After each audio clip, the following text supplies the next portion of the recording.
Bonjour à tous, nouvelle vidéo aujourd'hui pour vous présenter les jeux de langage, donc à destination du cycle 1, cycle 2, cycle 3, j'ai essayé de faire un panel le plus large possible. Donc c'est une demande qui m'a été beaucoup formulée sur les réseaux sociaux, notamment par des amis orthophonistes, logopèdes, etc. Donc au niveau de cette sélection, bien évidemment, je vais commencer par tout ce qui est plus jeune, donc cycle 1. Alors au niveau du cycle 1, au niveau des jeux de langage, il y a d'abord Qu'as-tu dit ici, donc aux éditions Djeco. Donc c'est à partir de 4 ans, ça se joue en une vingtaine de minutes, et donc c'est un super jeu pour travailler tout ce qui est langage, parce que les enfants vont devoir décrire le plus précisément possible, écouter avec attention, ce qui leur permettra de reconnaître les plateaux, les cartes qui sont décrites, etc. Donc un jeu de langage, d'observation pour apprendre à bien s'exprimer, donc utilisable à mon sens dès la moyenne section. Édition Djeco. Toujours, alors ensuite, Tout Team. Donc Tout Team, c'est à partir de 3 ans. Cette fois-ci, c'est aux éditions Gigamic. Donc c'est pour 2 à 4 joueurs pour des parties de 15 minutes. Donc là, en fait, à son tour de jeu, le joueur va regarder s'il a parmi ses cartes un objet qui correspond à la caractéristique demandée.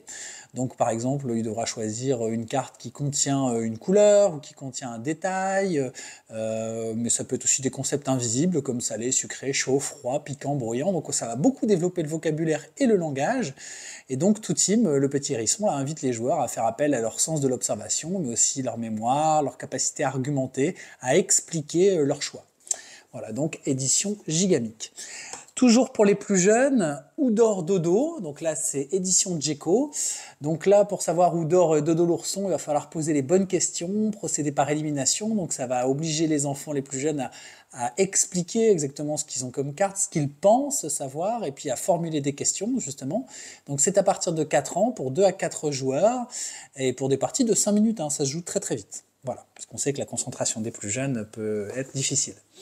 Ensuite, au niveau toujours des plus jeunes, alors il y a ce ImageD, voilà, ImageD aux éditions Gigamic également. Donc là, en fait, ce sont des simples dés qui ont des iconographies dessus, enfin qui possèdent des iconographies, des images dessus. Et donc, quel que soit l'âge du joueur, c'est très simple, l'enfant va jeter les dés. Et donc, à partir de ces dés et des images qu'il y a dessus, ça va laisser parler son imagination, va devoir inventer une phrase ou débuter une histoire. Et donc, créer un récit à partir des images révélées. Voilà, il y a des variantes aussi qui sont proposées dans le jeu, dans la règle, je vous laisserai les découvrir. Donc c'est à partir de 4 ans, donc ça peut se jouer de 2 à 12 joueurs et pour des parties de 20 minutes. Voilà. Ensuite, au niveau du cycle 2, alors au niveau du cycle 2, j'aime beaucoup ce petit mot magique de chez Abba. Voilà, je l'avais trouvé en braderie il y a quelques années, je m'en sers beaucoup. Donc en fait, vous avez des simples lettres de l'alphabet. Et donc, c'est pour des parties de 10 minutes pour 2 joueurs. Donc à partir de 6 ans, et en fait vous avez des cartes qui sont très très bien détaillées, très richement illustrées, elles sont toutes petites, donc c'est un espèce de Où est Charlie, et donc en fonction de la carte de l'alphabet qui va sortir, on va devoir dire tous les mots que nous évoque la carte illustrée qui est sortie. Voilà. Et donc on a 2 petits sorciers qui s'affrontent, c'est un format tout petit, mais ça marche très très bien. Toujours pour le cycle 2, Mospido. Donc Mospido, c'est aux éditions Méga Bleu.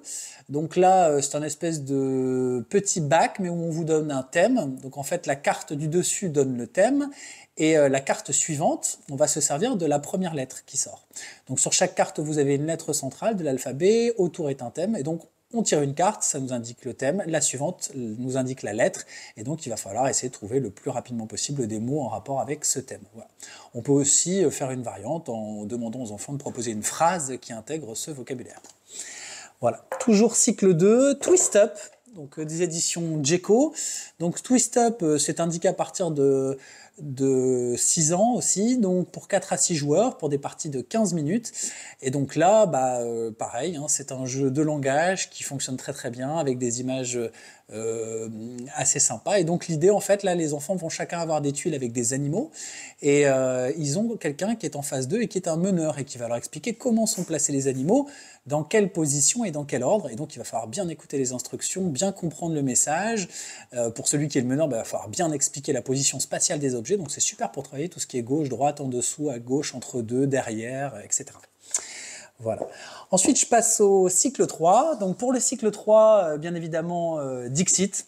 Voilà, c'est un de mes jeux préférés en tant qu'adulte, mais ça se joue très très bien aussi au cycle 3.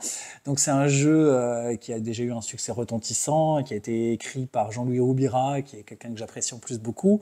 Donc c'est à partir de 8 ans, pour 3 à 12 joueurs et pour des parties de 30 minutes. C'est aux éditions Libellude. Alors c'est un best-seller, hein, c'est un jeu qui s'est vendu à plusieurs millions d'exemplaires. Il y a chaque année des nouvelles rééditions.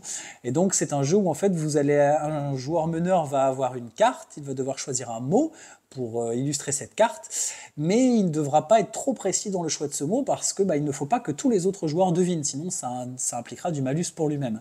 Et donc il va falloir bien choisir son vocabulaire, bien choisir ses mots, faire preuve voilà, de subtilité, et donc c'est très bien pour développer le vocabulaire, le langage très précis, mais pas trop. Voilà. Dans la même veine, toujours créé par Jean-Louis Roubira et Vincent Bidot, Feelings, donc le jeu des émotions. Alors celui-ci, c'est sa nouvelle édition qui est sortie, il me semble, en 2020, chez Acting Games et BlackRock Games. Donc là, c'est un jeu excellent pour parler des émotions, et Dieu sait qu'en cycle 3, on a besoin de parler des émotions. Donc c'est à partir de 8 ans et plus, pour 2 à 8 joueurs et pour des parties de 30 minutes.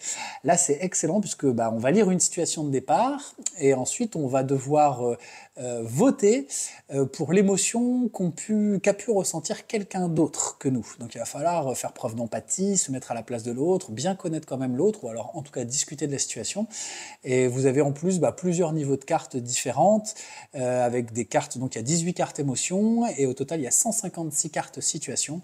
Donc c'est très très riche. Ça peut être utilisé aussi en enseignement civique et moral, pour parler de tout ce qui est respect, empathie, mais aussi des thèmes comme le racisme, comme l'homophobie, la grossophobie, le respect transgénérationnel, la transgression des règles. Enfin, on peut parler de plein de thèmes, c'est hyper riche.